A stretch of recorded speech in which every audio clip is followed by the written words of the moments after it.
প্রিয় বন্ধুরা, প্রিয় ভাই ও বাবাজিরা, আপনারা দেখতে পেরেছেন এই পৃথিবীতে এমন একটি ঘটনা ঘটেছিল যেটা সবাই জানে। এই ঘটনার নাম হচ্ছে টাইটানিক বলে একটি দেশ ছিল, অর্থাৎ টাইটানিক বলে একটি যানবাহন ছিল কিনা জোরে বলেন। সবাই জানে টাইটানিক বলে একটা জাহাজ ছিল, অনেক বড় জাহাজ। এই টাইটানিকের ভিতরে যাত্রী সংখ্যা ছিল 2230 জন। কতজন? আমি কিন্তু আপনাদের শিক্ষণীয় বিষয় বলছি। দেখেন, মিডিয়া মুসলমান যেখানে মারে সেখানে মিডিয়া নেই, যেখানে ইহুদি মারে মিডিয়া সব সেই জায়গায় আছে না নাই? আজকে দেখতে পেরেছেন বাংলাদেশের একজন সাবিনা ইসলাম, একজন সাংবাদিক, সত্য দুর্নীতির সত্য উন্মোচন করার কারণে তাকে 6 ঘন্টা পর্যন্ত আটকে রেখে তাকে টর্চার করা হলো। সত্য কথা বলার অপরাধে, সত্য নিউজ করার অপরাধে আজকে সে জেল খাচ্ছে। তাহলে সত্য এমন হয়ে গেছে, সত্য কথা বলে এদেশে সত্য বলাটা মহাপাপ আর মিথ্যা বলাটা মহাপুণ্যের কাজ। কথা বলুন ঠিক না ঠিক? এদেশে সত্য বলাটা মহা অন্যায় আর মিথ্যা বলাটা পুণ্যের কাজ। মিডিয়া সব ওই জায়গায়। প্রিয় বন্ধুরা, ঠিক সেই সময় বলতে চাই ইহুদি নাস্তিকদের ষড়যন্ত্র কেমন, শিক্ষণীয় বিষয়টা আপনাদেরকে জানাতে চাই। তাহলে টাইটানিক একটি জাহাজের নাম, যাত্রী সংখ্যা ছিল 2230 জন। জীবিত এই টাইটানিকটা ধ্বংস হয়েছিল আপনারা জানেন একটি সাগরের ভিতরে। ওই সাগর থেকে, ওই টাইটানিক থেকে জীবিত সংখ্যা ছিল 706 জন। কতজন? 706 জন। মারা গিয়েছিল 1524 জন। মারা গিয়েছিল কত? 1524 জন।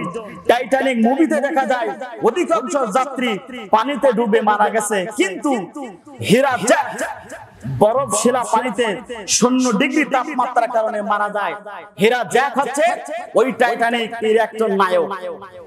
দেখা যায় টাইটানিকটা যখন ডুবে যাচ্ছে, টাইটানিকটা যখন ডুবে যাচ্ছে আরো যাত্রী বহুত ছিল, কিন্তু ওই যে ছবিটা যে করলো এই ক্যামেরা সব সময় নায়িকা রোজের দিকে আর নায়ক জ্যাকের দিকে। কথা বলুন ঠিক না ঠিক?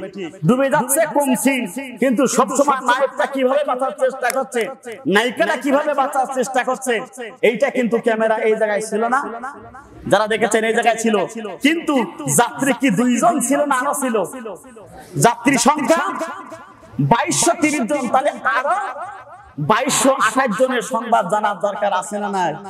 দেখেন প্রিয় বন্ধুরা, ইহুদি এবং নাস্তিকরা মুসলমানদের কত ঘায়েল করতে চায় দেখেন। তাহলে এরপরে যখন ওইটা ডোবা শুরু করলো, একজন দর্শক যখন দেখে যে তিনি জ্যাকের মৃত্যুটা, ঠিক ওই জ্যাকে যখন মৃত্যু হয়, যখন যারা দেখে চোখের পানি পড়ে, তারা হিমেশ্বর হয়ে যায়, আত্মহারা হয়ে যায়।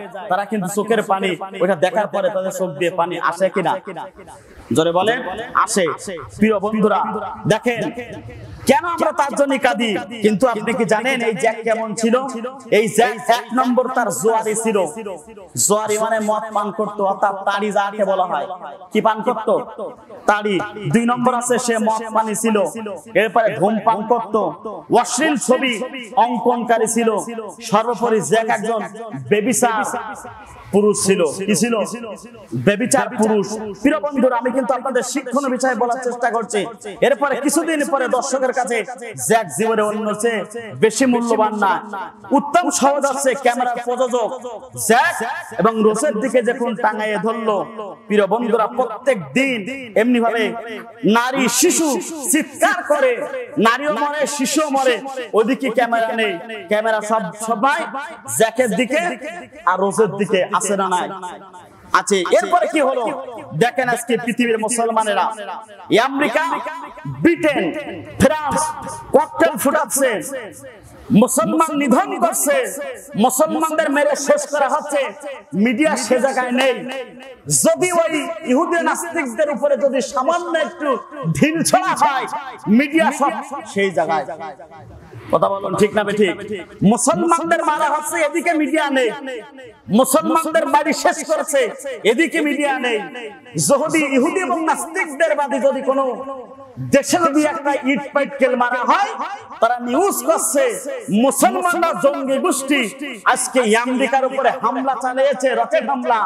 তারা ব্রিটেনের উপরে রকেট হামলা চালিয়েছে, ফ্রান্সের বিরুদ্ধে তারা রকেট হামলা চালিয়েছে, সর্বোপরি সবচেয়ে কাছের দেশ তারা ইসরায়েলের উপরে ক্ষেপণাস্ত্র চালাচ্ছে, ওদের ধ্বংস করছে।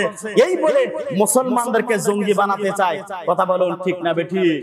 কিন্তু দেখেন অনেক যাত্রী ছিল, কোন যাত্রীর দিকে তাদের লক্ষ্য না। ক্যামেরা মুভি যে বানাচ্ছে সবসময় জ্যাক আর রোজের দিকে টিভি চ্যানেল, অর্থাৎ এইদিকে ফটো এইদিকে ক্যামেরা। ঠিক আজকে দেখা যাচ্ছে মুসলমান মারে, এদিকে কোনো ক্যামেরা নেই, এদিকে কোনো আফসোস নেই। যদি তাদের দেশে যদি একটু মারা হয়, ক্যামেরা সব, মিডিয়া সব, পত্রিকা সব সেই জায়গায়। দেখেন মুসলমানদের নিধন করার জন্য তারা ষড়যন্ত্র করা শুরু হয়ে গেছে। প্রিয় বন্ধুরা, এই জন্য আপনাকে আমাকে এখন থেকে সজাগ হতে হবে। আফগানিস্তান, ফিলিস্তিন, চেচনিয়া, বসনিয়া, আজকে এদেরকে একের পর এক মেরে শেষ করা হচ্ছে। এদেরকে দুনিয়ার মস্তে বিদায় গ্রহণ করা পারে না, বরঞ্চ তাদের দেশের একজন মানুষ মরলে আজকে মুসলমান নিধনের নামে আজকে বাইতুল আকসা পর্যন্ত তারা ধ্বংস করতে চায়। কথা বলুন ঠিক না ঠিক? এই জন্য সজাগ থাকো। আপনাকে আমাকে এরা ধ্বংস করে দুনিয়ার মাঝ থেকে বিদায় গ্রহণ করতে চায়। এই জন্য আপনাকে আমাকে অবশ্যই ইসলামের পক্ষে থাকার দরকার আছে না নাই? ফিলিস্তিনের পক্ষে থাকার দরকার আছে না নাই? এখন থেকে যত মিডিয়া যে জায়গা হোক না কেন, মুসলমানরা ঝড় তুলবে। মুসলমানদের একটি কাজ করতে হবে যে ইসরায়েলের পক্ষে মুসলমান হতে পারে না, জো বাইডেনের পক্ষে মুসলমান হতে পারে না। মুসলমান থাকবে মুসলমানের পক্ষে। যদি একজন মুসলমানের দুঃখের সময় যদি আপনি তার পাশে দাঁড়াতে পারেন, আপনাকে সাহায্য করবেন কে? আপনাকে রহমত দেবেন কে? আল্লাহ।